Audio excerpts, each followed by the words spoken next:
Well, hi, everybody. It's good to be with you today. Hey, we're going to do something a little bit different this Sunday morning. We actually have Harold and Linda Eberle who are here with us, and we had to try to do some quick math during our first service to see how long it actually been, and Linda is one that told me that they've been here since I was in second grade. So as long as I can remember, we have been partnered with these two incredible followers of Jesus who have given their life to the mission of God. You know, part of our mission here, right? We say we love God, love people, and serve the world. What we partner with these two in is that aspect of serving the world. We want to see the entire world come to know Jesus, and they have given their life to that very cause. And so today, why I say it's going to be a little different is because Harold's going to bring us a word, but he's really bringing us the story to what it is that we are so connected with, what God has called them to do, because we are partnered with them. Part of our gift to the world that we receive every Christmas time, where we decide to spend less on ourselves and more on what God wants to do, goes to WorldCast Ministry that they are leading. And you get to hear today some of the stories of what God has already used previous year's funds towards, but also what he's going to continue to do. So I want to bless them and actually want to give them the check. I told Linda also to come up here because I didn't want to hand the check to Harold in case he lost it. But we're so blessed to have them here with us. So listen as you hear part of the story of what God has been doing as we are partnered with these wonderful people as they lead around the world. So take it away.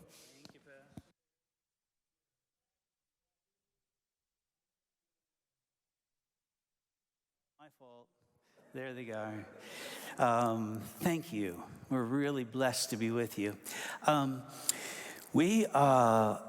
This is our home church. Linda and I have been in part, as Pastor was saying, but when it's not COVID season, Linda and I are out traveling. Almost every weekend we go minister somewhere, but then we spend quite a bit of time overseas also.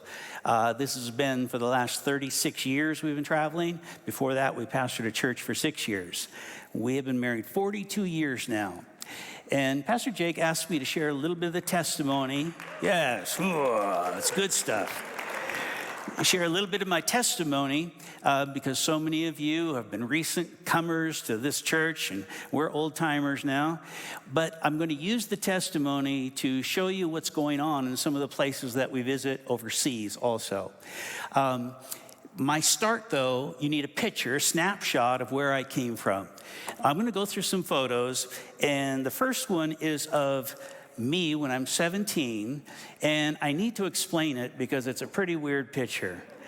I was raised in Montana, out in the country, and I was a country boy, and I was awkward around people, but I loved animals. In fact, when I went to university, my first degree, I was training to be a wildlife biologist, but I was uncomfortable around people being raised out in the country, and in fact, I didn't want to be around people. My goal in life was to move to Alaska, get a cabin, and come into town once a year, if I have to, okay? That was my dream. I'm just awkward, that's not who I am, but through the years, I've had to shift. I married a woman who is at the other extreme, who can't be 10 minutes away further than that from shopping and friends are always around. So I did as I'm supposed to do, I changed. I'm sure God had something to do with it, but we have spent our time submerged in people, and we love it. We love spending our times overseas. We started pastoring a church, and that was 40 years ago when we started pastoring in Montana. We pastored for 6 years, then we began traveling. And we would travel to a lot of nations, but we'd always focus on certain nations. We would focus first on Philippines to build things. Then we focused on Africa for 17 years, all the middle part of Africa. And then about 10 years ago, we shifted to the Muslim parts of the world. Now I say that, and I'm still hoping that you have that beginning picture of me. I was standing by my truck in that photo. I paid $125 for that truck when I was 17. I finished high school, and I had learned to be a taxidermist. In high school, I had my own business in the basement of our house, all these dead animals that I would mount. Well, at 17, I'm ready to leave home. I threw my taxidermy tools into my pickup, along with my sleeping bag, and I left home. I just wanted to travel for a year. If you could put up back that photo again, I need to explain it because I would drive until I'd come across a dead animal. And then if the animal, I'd get out of my vehicle, if it didn't stink too bad, I'd take it in the back of my truck and I would taxidermy it.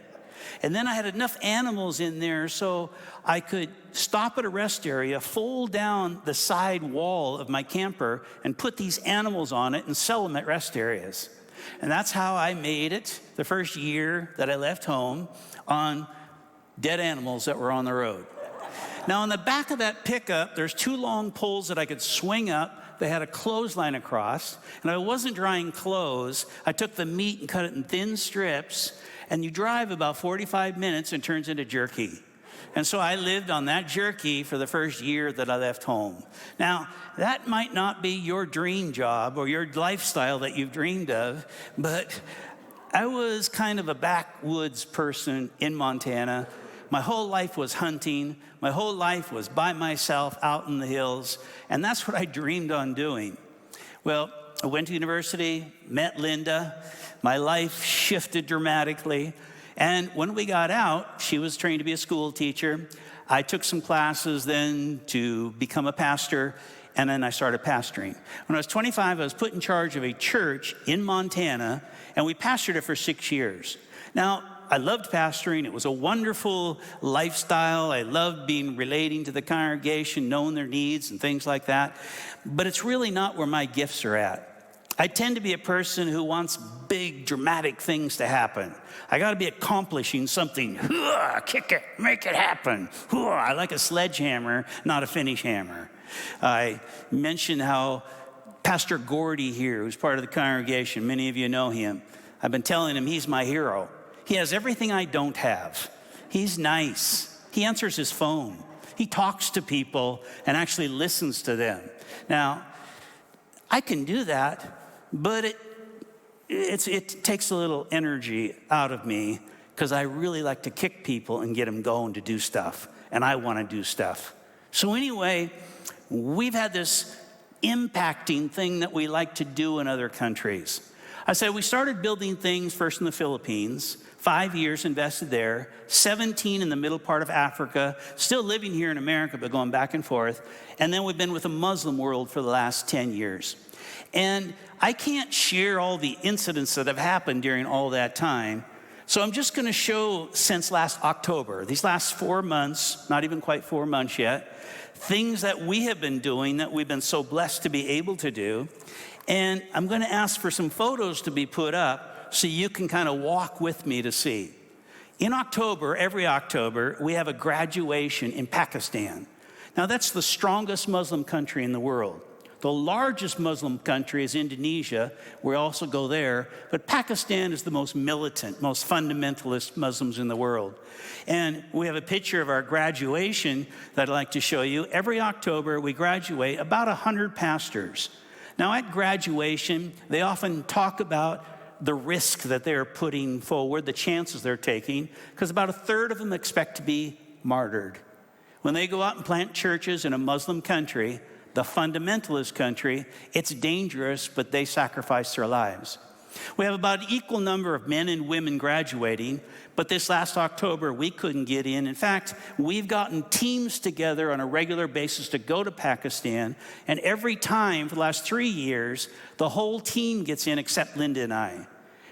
They know us over there now, and they've been kind of holding us out because we did a television program for several years in Pakistan, and so they don't like to be too Christian, too radical. They got to put a little bit of a, protection on their country to maintain the Islamic religion. So we've been having a hard time getting in, but our whole team gets in. Well, we're still in constant communication with our leadership over there. I did graduation via Zoom this year. So I love to be over there laying hands on them. Second photo you can see is whenever we're there, we have a leadership gathering. Pastors from all over the country come in, and we like to teach them a lot of the things that we learn over here. But also, I've tried to help pastors get their degrees through the United States. Each of our Bible school teachers have to be certified in that country and also in Africa if they continue to teach at a college. So we've been working to help them get certified and to keep the certification, whether it's a master's or a doctorate. We work on that to provide the leaders of these different countries with the credentials that they need. Next photo is of a piece of property that we're building another Bible college on. We already own, we helped them purchase 5 pieces of property in Pakistan. 3 of them already have Bible colleges on them. There's 2 more now. This is one of them. This is on the border of Afghanistan. The other piece of property that we're building on is on the border of Iran. We're just on this side in Pakistan, but we have the pastors come across the border to be trained in our Bible schools right on the borders. Now, the 3 that are already built are in big cities, and they're well known. But these 2 on the border of Afghanistan and Iran, we can't put signs up. We can't let people know what the building is, otherwise it will be bombed. It's pretty regular that on when we're over there on a trip, we'll hear of some church being bombed, some leaders being shot. It is just a different world when you're over there. Now, when Linda and I are there, we're given bodyguards, and the government provides us with bodyguards because the government doesn't like Americans being killed there. So we have a vehicle in front of us, about 6 military guys with machine guns, vehicle behind us, about 6 guys with machine guns. You go through town really fast, and it's really cool. Now, not everybody would like it, but it's one of those things that I just go for it. Now, in this COVID season, we've also been doing things, again, we're just talking about since October, feeding programs. It's much worse in third world countries, the experience of COVID, than it is here. Because of the COVID, much of the markets have shut down. Trucking isn't happening. There's not food being transported over the nations. So many people have starved to death. Quite a few people in the Christian communities have starved to death. Some families have, as families, committed suicide. Now, our pastors are reaching out to us during this entire COVID season for help buying food. So we've been, to the best we can, send over finances for purchase of food. And there's both a feeding program going on there and also in the Philippines, the other place that we're working strongly. So I've got another picture there of the Philippines. It's our teams at the churches. They form these rescue missions to carry food to the regions that have no contact with the outside world as far as supplies coming in. We've got another project that we started. And we actually started about 1.5 years ago, but I really made a push in October. We're trying to provide motorcycles for pastors in villages. Now, these pastors in villages are almost all walk.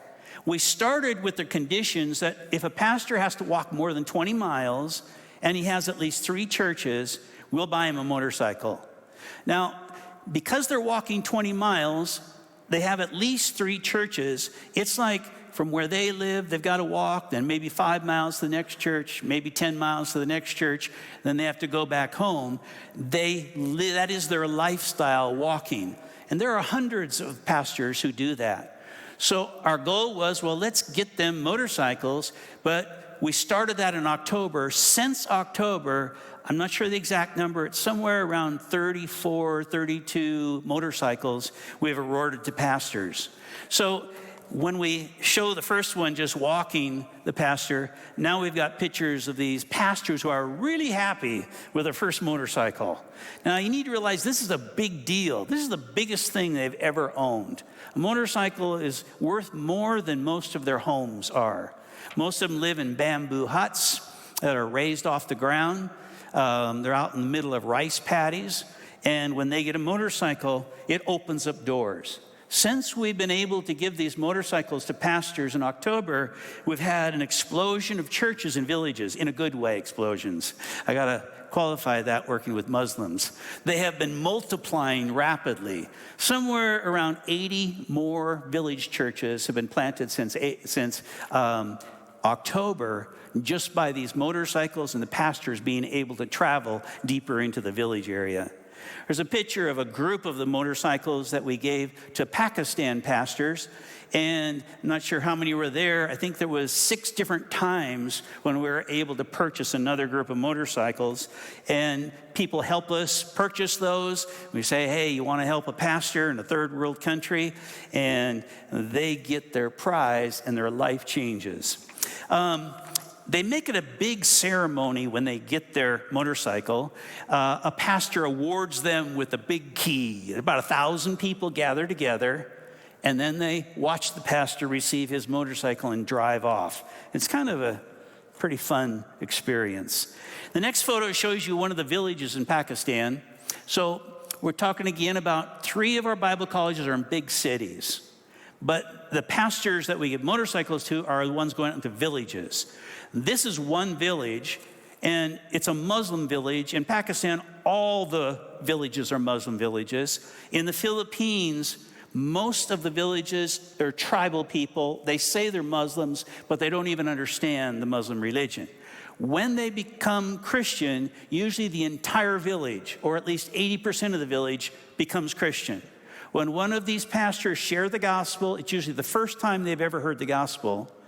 The entire village gathers together, and then they have a water baptism right then. So the entire village that's received Christ, or at least 80% of it, go to the nearest water, and the pastor baptizes them, and now they are Christians. Now, for the Muslims in Pakistan, it's such a serious thing. You can commit your life to Jesus, and if the whole village hasn't accepted Jesus, the Muslims there feel obligated to beat you up. And if it's a family member, they will normally get beat up 3 times. Now, if the whole village has come to Christ, you're a lot better off, but they're very serious about one of their family members who's turned to Jesus Christ, and they are paying a price. And then I'll show you another photo of one of the churches that we built. I said we have quite a few, an explosion, multiplying churches in the Philippines. This is what a church has been, looks like. We built this one in November, but we continue to send, and it talks about anywhere from $800 to $1,500 to build the village church. The next photo shows another projects that we have going on. This is a good-sized meeting in Pakistan. We have about every 6 weeks a gathering like this. The leaders that we work with, they do them, but we help them with the finances, we host it, they call and we pray together. They will rent the largest stadiums in the country or big open air locations, get on the television and say, whoever wants to meet with Jesus, come meet us at this location. Now, there are 2 major Christian television stations that we have access to. Linda and I did a television show over there. I did it for 9 or 10 years. She did it half of those years with me as my co-host. And several million Muslims listen to us just read through the New Testament. Well, now when they want a gathering, they get on the television. They will announce where they're going to be meeting, and usually anywhere from 200,000 to 1 million people show up. The vast majority of them are Muslims. They're always given a chance to pray to receive Jesus. Usually in the cities, about 80% of the Muslims will receive Christ on the first presentation of the gospel. In the villages where the Taliban and Al-Qaeda hide out, usually about 40% on the first presentation of the gospel will receive Jesus. And one more photo of the big open air meeting. This is more from on the stage. Usually in that crowd, if it's a bigger one, like 500,000 people, there'll be several thousand imams. Imams is their word for pastor. Several thousand Muslim pastors will be in a crowd like that, and most of the imams will raise their hands to receive Christ right now. That's been going on now for about 4 years. Every 6 weeks, our leaders host one. Since October, we've hosted 4 of those. And of those 4, they average around 200 to 300,000.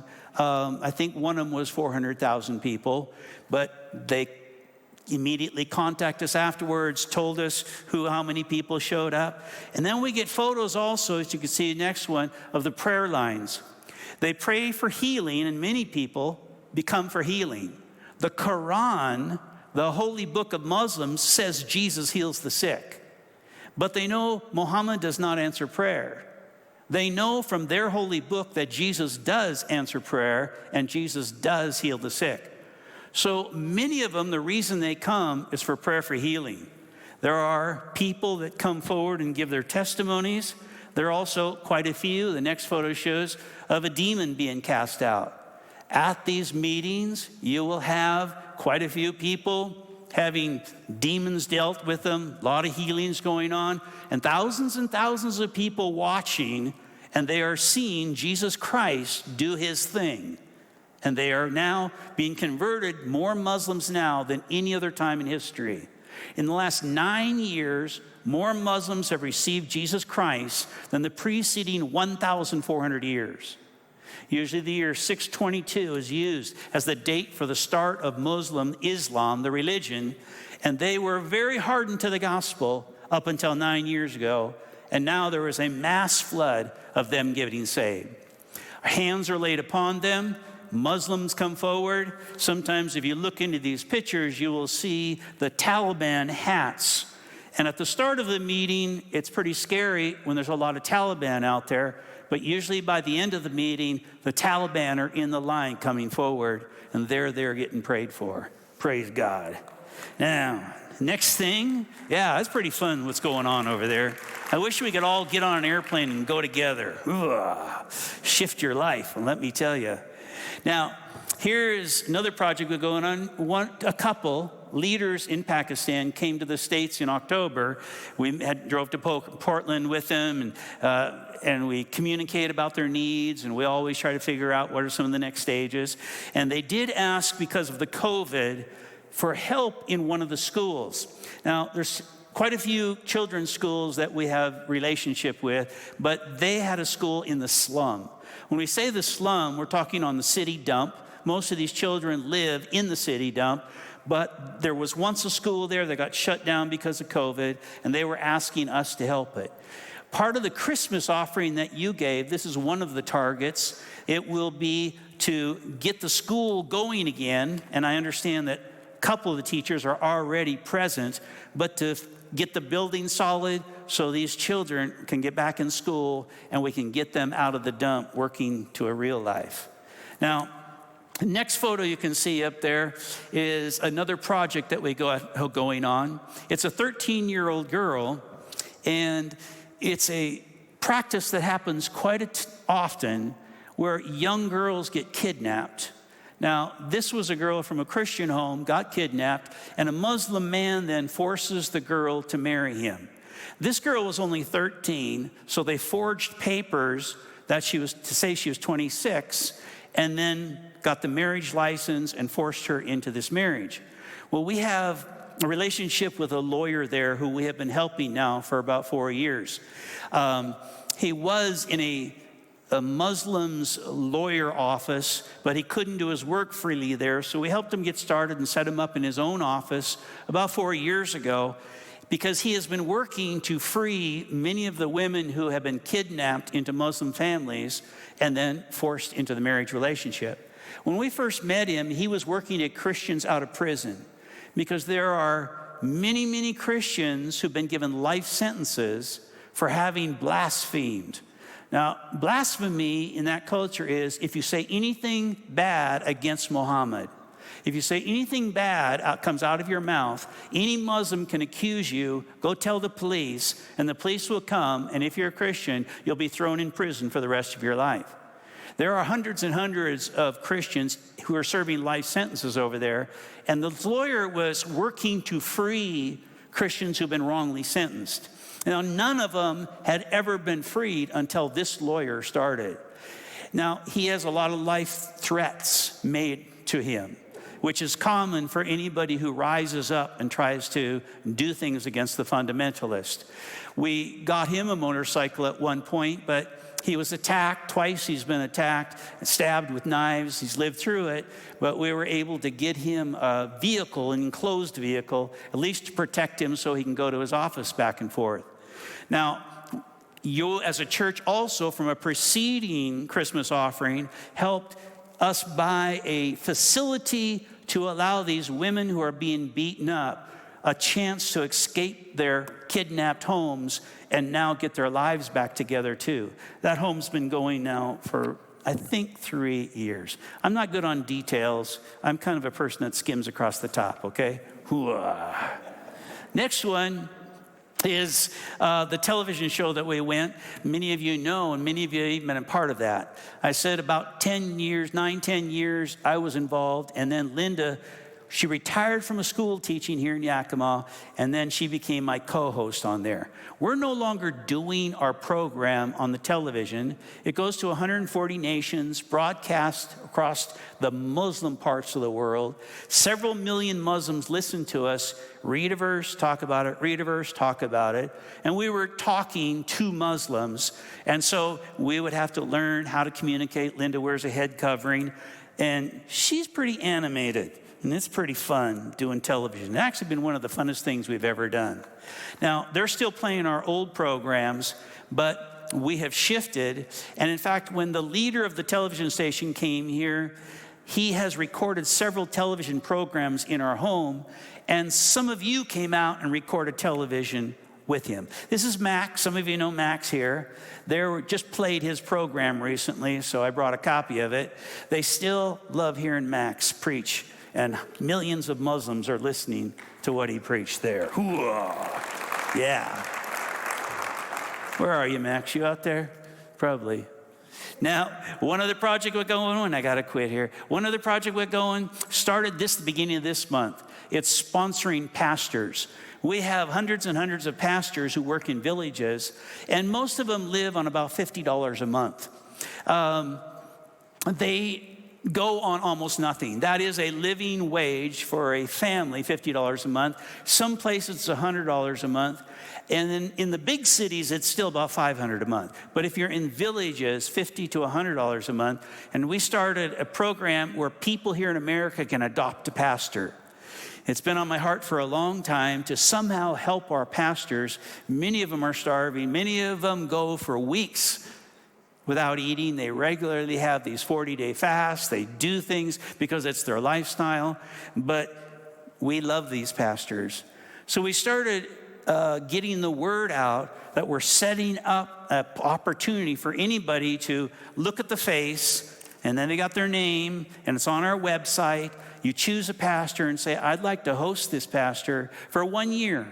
And for 1 year, they send $50 a month to support the pastor and family, and they can write letters back and forth if they like, or they can just let us handle it. But these pastors, we're trying to find every one of them support here in our country so they can continue both in Pakistan and the Philippines.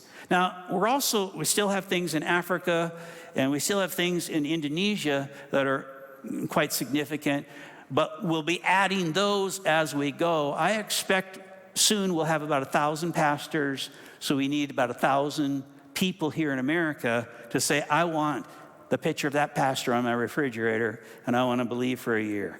So that's how Linda and I got started in all this. There was a pastor and wife and 2 kids that we supported about 30 years ago.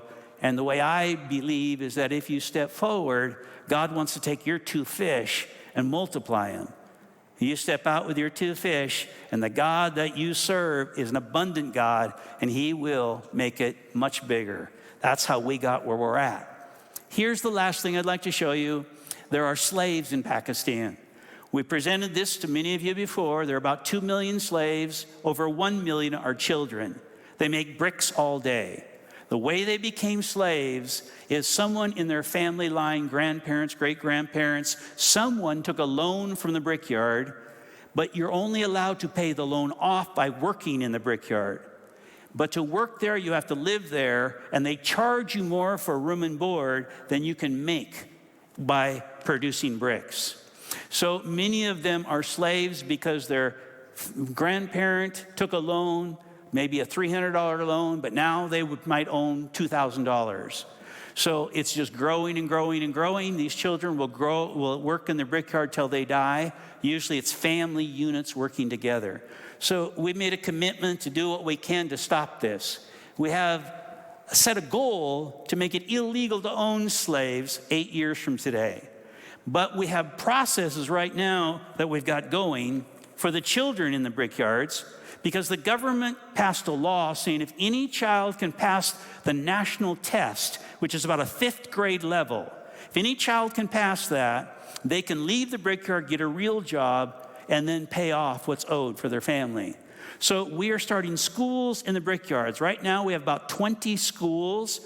Teachers who teach at regular public schools come out after their regular school. We hire them. They teach for 4 hours at the brickyards, in the slave yards, and we're preparing the children to pass that test. So we've also got other avenues to set the slaves free. A lot of families have just been purchased.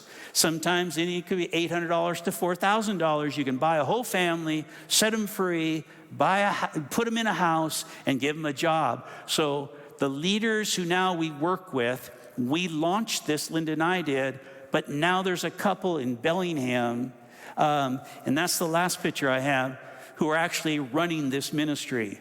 We are partnered with them, and some of your finances from the Christmas offering also goes here. It'll start at least 2 more schools that we have planned, but this coming year, we're also going to buy a slave yard. We're buying the brickyard with the slaves, then we're going to mechanize it, so it can be run with modern equipment. And then we're hosting conferences for all the brickyard owners in the country. There's 20,000 brickyard owners. We want to show them how they can mechanize their brickyards and make it more financially feasible than owning slaves. So that's the processes that we're now taking steps to accomplish. So Pastor Jake's going to come up here. Before you leave, another thing that I'm going to ask you to do is, I've had a passion here in our country to do something about a situation that really troubles me. A lot of our young people who are loving God go off to universities and they lose their faith. Many of you have been aware of that. You've had loved ones, you've had family members do that. That was such a passion of mine. The last book I wrote is on dealing with that situation. The title is, Has God Proven His Existence? I have tried to the best of my ability to explain how universities commonly will take the mind of a young person who loves God through a process, and they are transitioned from believers in God to either agnostics or atheists. And I explain that process in here and try to show how to resist that process and how to keep a strong faith even in university. Now, if you're interested as a parent, interested as someone who has a relationship, my wife's out there giving these away. We encourage everyone, you're welcome to take a copy of this book. But if you have someone who maybe is going to university and this is working on them, please get them a copy also. We love you. Pastor Jake's coming up here. Thank you. Thank you, Harold. The main thing that we wanted to be able to walk out of today is to recognize the impact that we can make around the world. We don't get to go to Pakistan. I don't think they'd probably let most of us in right now, and that's okay, that's their story. But we get to still see how God is bringing transformation around our world. And this is part of what it means to be a follower of Jesus. And maybe you aren't following Jesus yet in your own personal life, and I would encourage you to make that decision, because it's the most important decision you can make in your life. But as we sit here together as followers of Jesus, recognize the impact, recognize the role that we get to play, even from miles and miles away. Different sides of the world, God is bringing change, and people's lives are being saved. So I'm so thankful for you guys. Want to encourage you all again, if you want to grab that resource, grab that resource. That gift that we gave to them, which was about $39,000, that's going directly to WorldCast Ministries, the work that they are doing. So none of that goes to Harold and Linda, that all goes to that ministry. And so I would encourage you that if you feel on your heart to support them personally, that you can do that. You can give online and just put Harold and Linda Eberle, or you can give in these boxes that we have out here as you leave. But recognize the importance that you have in partnering, in seeing change happen. Maybe you feel like you should adopt one of these pastors, $50 a month for a year. Do that. You can connect with them out at the table and make that decision. So God is good. He is still moving. We are part of this. This is part of our DNA. If you're part of Yakima Foursquare Church, this is who we are. we love God, we love people, and we serve the world. So thank you for being here with us this Sunday. Next week, we'll be back here. We're starting a new series to the book of Colossians. And so look forward to seeing you again. Be blessed. It is snowing. I can see it out the windows. Yippee. Okay, so have fun in the snow. We'll see you guys next Sunday.